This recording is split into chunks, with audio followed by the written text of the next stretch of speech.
In today's episode, let's take a look at some of the basic tools and implements that we would need to make our own incense. Hello, namaste, and welcome to Om Incense Show with DJ. I am Dolly Jha here, and I get you readings, reviews, recipes, and tutorials from the incense world to take your incense quotient to the next level. So if you are an incense enthusiast, do consider subscribing and ring the notification bell so you won't miss an episode.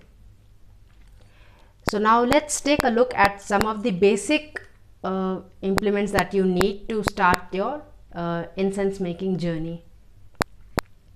The one thing which I have here is, this is a very fine sieve.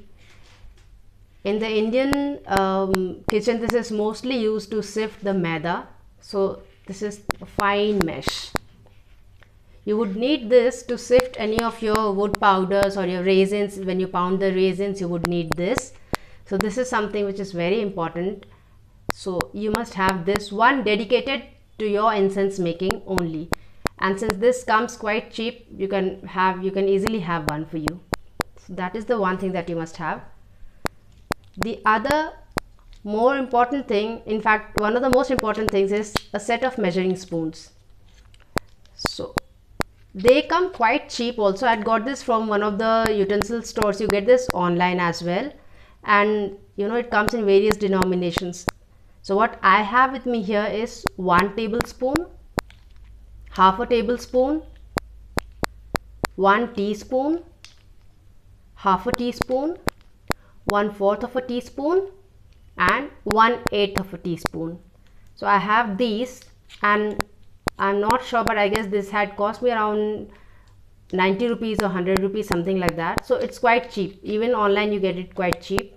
So you have to have one of these, because you need to measure either in parts, or you'll be needing to measure in tablespoons and teaspoons. So you must have these.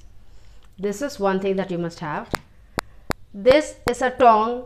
So whenever you're burning, you're burning an upla, a cold cow dung cake, or the coconut shell, or the coal, or anything for your dhoop, then you'll be needing it. So this is something that you must have. I had got this as part of the Havan set that I have, but I'm sure you'll get this, you get this from the incense, from the utensil stores as well. So this is one thing that you must have. These are tiny incense charcoals that you get in tap forms in most of these high-end incense stores, and these come quite cheap also.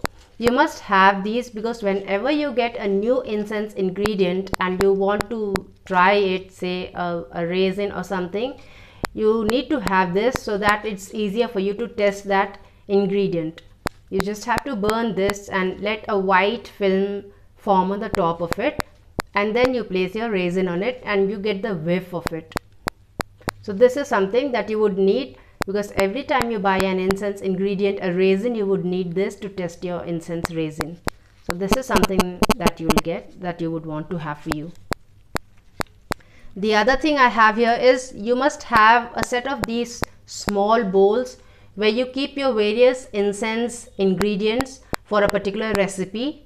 So you have different bowls with these kind of ingredients, and you have one big bowl in which to knead the incense, when you're making the incense. So because this has a wide mouth, it has a wide mouth, and it's very easy to make the incense in this.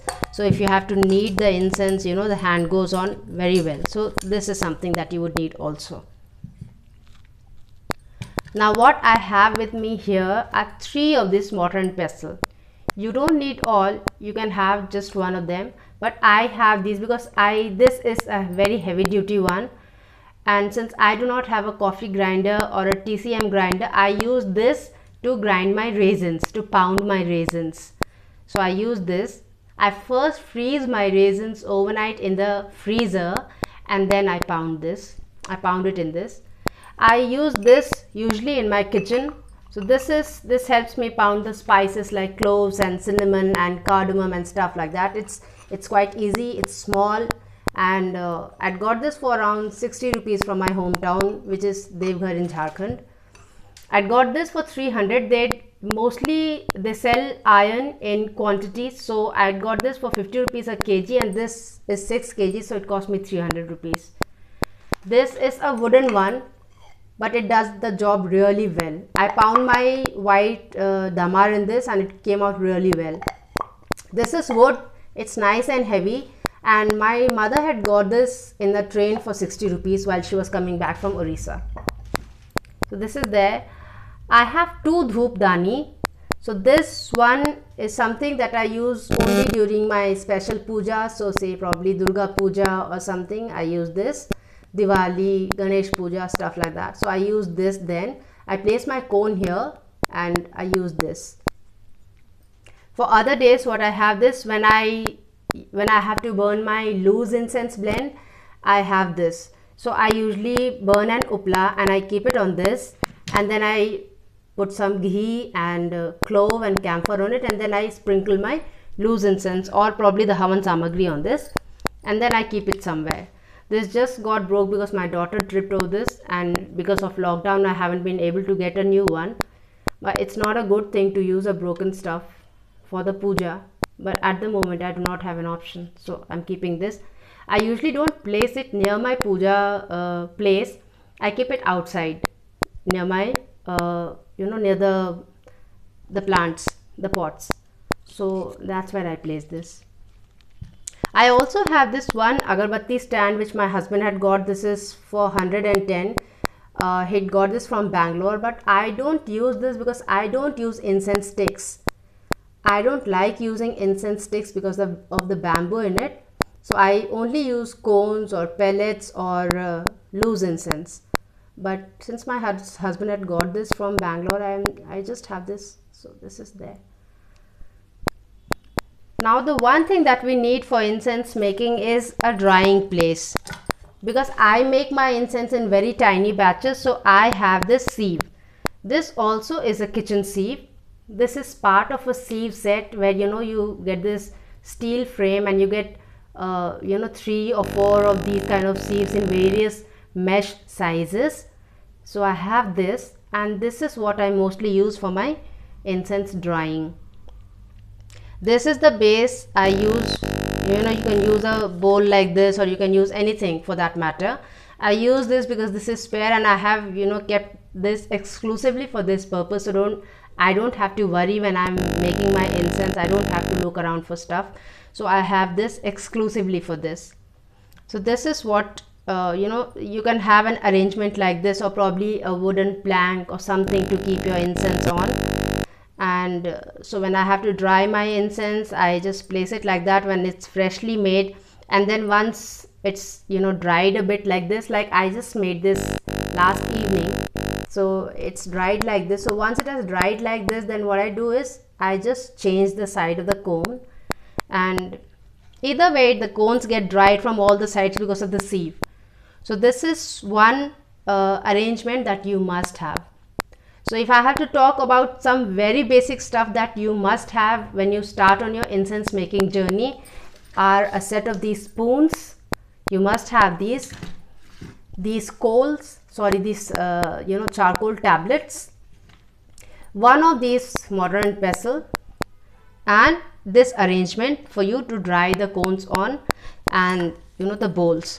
These are the most basic things that you must have with you when you start your incense making project. So let me know what other things you have with you, and what are the things you something that is very important for you as an incense maker. Share that with us in the comment section below, and share this video if you liked it, and I hope you enjoyed and learned something from it. So when you share it with others, probably people also will learn from it. So do share it with people you want to. Subscribe to the channel for more such educational videos on incense making, and do ring the notification bell. Until we meet again in the next episode, take very good care of yourself. Namaste.